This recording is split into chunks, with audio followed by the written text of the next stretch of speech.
Good evening, everyone. Can you hear me okay? Thank you for having me here tonight, and thank you for hosting this really important event. I'm truly honored to be here. Picture a balmy October day in Kolkata. It's Lakshmi Puja Day. A baby girl is born at 3 o'clock in the afternoon in Kolkata's Mulvany Hospital, which caters to the poor and underprivileged. That girl is destined for a life of poverty, without access to good education or adequate health care. That girl may grow up to be on the streets someday, begging for a few pesos or a few pieces of stale roti. But within hours of her birth, she is whisked away from the hospital and abandoned at the steps of Mulvany House, a place that caters or houses orphans, widows, and other unwanted people. Now, picture a house just a few kilometers from that Mulvany House. A Bengali woman goes up to the rooftop terrace, and under the glow of a full moon, she spots a white owl perched on her railing. Remember, it's Lakshmi Puja Day. I think all of you here know that Lakshmi, the goddess of prosperity, is always accompanied by a white owl by her side. And to see a white owl, to stalk one, is considered an auspicious sign. This woman has been married for 10 years and cannot have children. The doctors have advised her to stop trying. All she wants in life is to be a good mother. She takes the spotting of the white owl as a good sign. The very next day, she goes to the Indo-American Society in central Kolkata, where she is learning to speak English. There, she meets an American missionary. The missionary's name is Helen Benedict.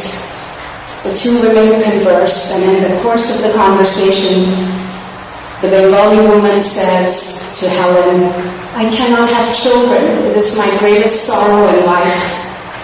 Helen looks at her and says, "Why, you should come to Mulvany House. I run the Mulvany House, and just yesterday, somebody left a baby on my doorstep. You should come take a look at her."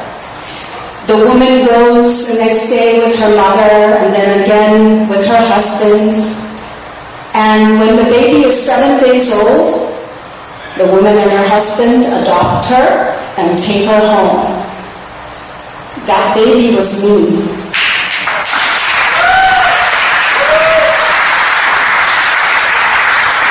That woman was my mother.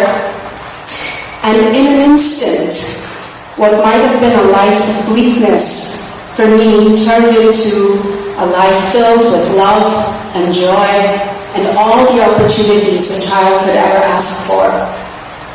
My father was a renowned scholar of mathematical and statistical theory. There is a theorem named after him, the Basu Theorem. You can look it up. He was very much in demand at colleges and universities around the world. And so I grew up from a very early age traveling across the globe. I grew up straddling countries and cultures. I grew up always curious about where I had come from, and equally curious about where others had come from. What was their origin story? We never lived in one place more than 6 months or a year. It was hard as a kid, trying to fit in. We lived in Japan, Lebanon, the UK, Australia, all over the United States. Then in 1975, my father took a permanent position at Florida State University in Tallahassee. By then, my father had macular degeneration, and by then his eyesight had deteriorated quite a bit, and he wanted to settle down in a small town. This is 1975, just 10 years after the passage of the Civil Rights Act, just a few years after schools had been integrated in America. Back then, there were only a handful of families, Indian families in Tallahassee. I remember my mother getting together with the other women to order spices from big stores in New York and Chicago, and they would arrive in bulk, and then they would have tea parties where they would divide up the spices, because back then you couldn't get cumin or coriander on the shelves of Publix. There were no Indian grocery stores. I remember my brother coming home very upset from his first day of high school because our social studies teacher refused to say his name, Shantanu, and instead called him Bob. I remember telling my mother that when she came to pick me up in high school, if she were wearing a sari, don't get out of the car. I just wanted to fit in. There were no other kids who looked like me in my school. When I went to college, I decided to pursue higher education in international relations because I wanted very much to join the diplomatic corps or a United Nations agency. It was that love of travel that had been instilled in me as a very young girl.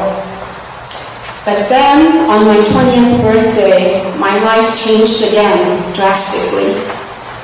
My mother suffered a massive stroke on that day, and she and I almost instantly changed roles. I became her caregiver.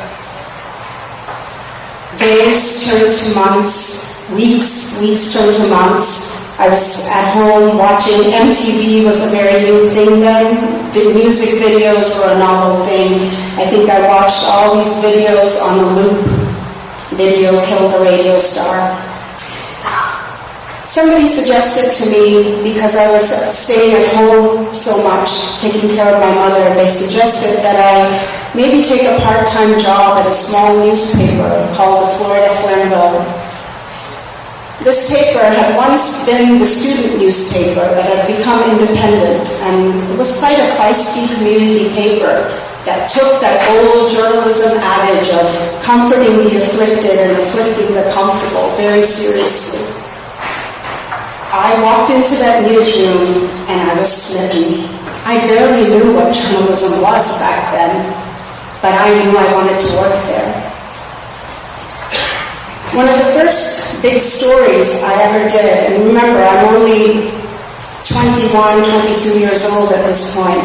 One of the big stories I did, front page stories I did, was to write about the life of a man named Marvin Francois.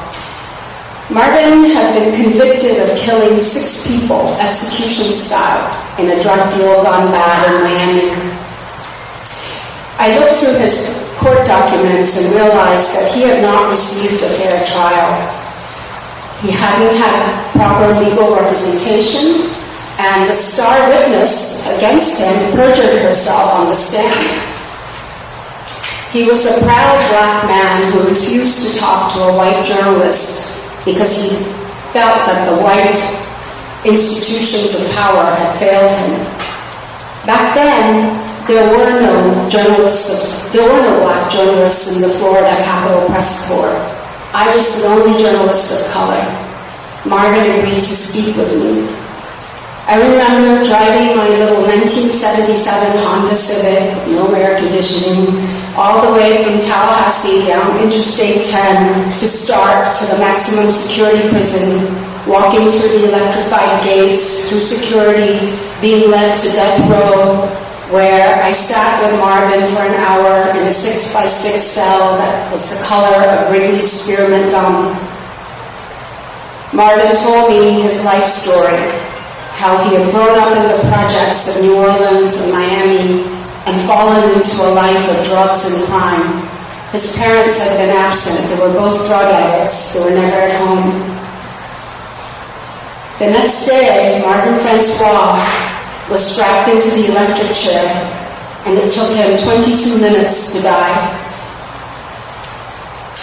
When my story came out, I received letters to the editor. This is long before the time of the before we had internet or email. people wrote letters into the newspaper. I began reading those letters, and that's when I realized the power of journalism. You see, people said, even people who supported the death penalty, they wrote in to say that my story had made them take stock of their beliefs, their opinions. So, at 7 days old, my parents had given me a new lease on life. In my early 20s, in the Florida Friendly newsroom, journalism gave me new purpose in that life. I came to Atlanta in 1990 when I got a job at what was then the Atlanta Constitution. My career flourished there. There are many of you in this room who I've known from my days of reporting on the Indian community here. But, you know, it wasn't until 9/11 and the wars in Afghanistan and Iraq that I realized the true power of story, something that we've been talking about here tonight. I was frightened to go to Iraq. It was very difficult and dangerous reporting assignment. On some trips, I was embedded with U.S. Infantrymen and Marines. There were no other women around. I was riding in the backs of Humvees on roads that were laced with improvised explosive devices.